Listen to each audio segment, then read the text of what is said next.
मीरपुर नाम के शहर में तेजस अपनी पत्नी नीरू के साथ रहता था। पति पत्नी दोनों ही नौकरी करते थे।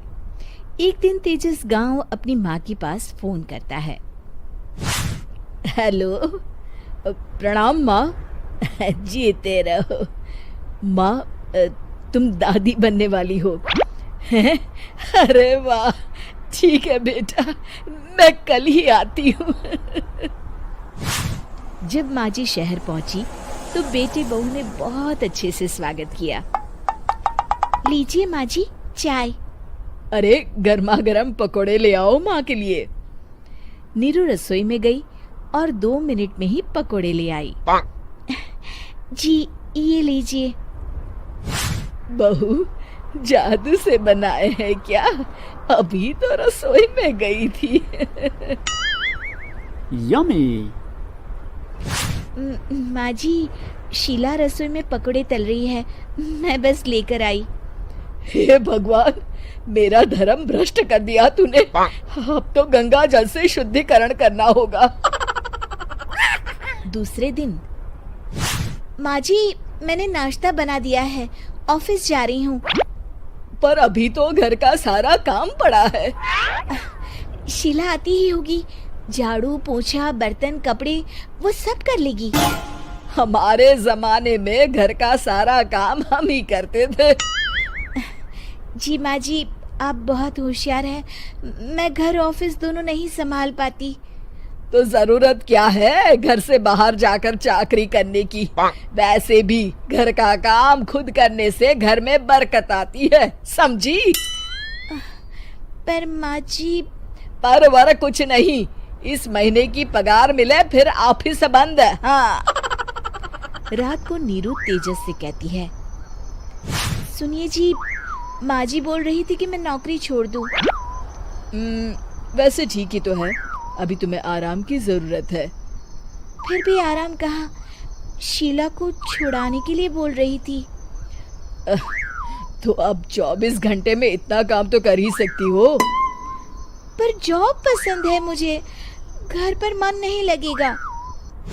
अगले दिन जब दोनों ऑफिस के लिए निकल रहे थे, मेरी तो कोई कीमत ही नहीं है इस घर में।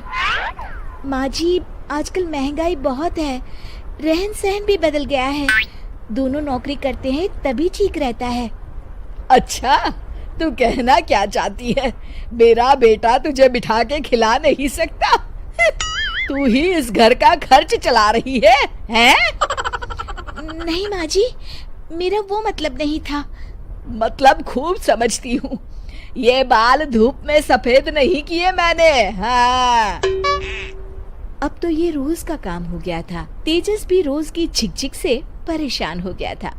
एक दिन उसने कहा, नीरू, वैसे भी तुम्हें मैटरनिटी लीव मिलने वाली है, तो अभी से ही छुट्टी ले लो। पर क्या, मेरी सैलरी अच्छी खासी है। आखिर नीरू ने रिजाइन कर दिया। जब बच्चा हुआ तो घर में सब बहुत खुश हुए। कुछ दिनों बाद तेजस फाइल देख रहा था। क्या हुआ तेजस, कुछ परेशान लग रहे हो? हाँ, वो हमारी जितनी सेविंग्स थी वो तो हॉस्पिटल में और छठी के फंक्शन में खत्म हो गई है नीरू।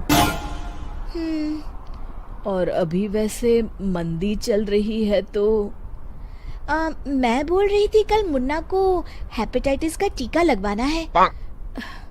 नीरू, क्या पोस्टपोन नहीं कर सकते? नहीं जी, बिल्कुल नहीं। अब तेजस को समझ में आ रहा था कि उससे गलती हुई है। पैसों की कमी का असर घर के माहौल पर भी पड़ रहा था। अगले दिन, बेटा मेरा चश्मा और ये दवाइयाँ ले आना, पर्चा देते हुए माँ जी ने कहा। जी। तेजस, मुन्ना के लिए दूध का डिब्बा और डायपर भी ले आना, और ये किराने के सामान की लिस्ट है, इसे भी लाना है। तेजस गुस्से में लिस्ट मरोड़कर फेंकता है और चिल्लाता है, पैसे क्या पेड़ पर उगते हैं? ये ले आना, वो ले आना। अरे पर ये जरूरत का सामान ही है। वो गुस्से में बिना कुछ कहे ऑफिस चला गया। अरे लंच तो ले जाइए। नीरू दौड़कर डिब्बा पकड़ाती है। एक दिन खाना खाने के बाद, नीरू, अब तो मुन्ना कुछ बड़ा हो गया, तो अब तुम वापस ज्वाइन कर लो ना जॉब। पर इस रिसेशन में जॉब मिलना बहुत मुश्किल है। ट्राई तो करो। फिर मुन्ना? माँ जी है ना, और एक फुल टाइम मेड भी लगा लेंगे। पर माँ जी, उन्हें तो पसंद नहीं। तभी माँ जी वहाँ आ जाती है और प्यार से नीरू के सर पर हाथ फेरते हुए बोलती है, अब मेरी समझ में आ गया बहू, पहले के और अब के समय में अंतर है। तुम काम शुरू करो, मुन्ना की जिम्मेदारी मेरी। मेरी प्यारी माँ जी। ये कहकर नीरू उनके गले लग गई। शिक्षा, परिवर्तन संसार का नियम है, हमें भी समय के साथ चलना चाहिए। उम्मीद है कि आपको हमारी ये कहानी पसंद आई होगी।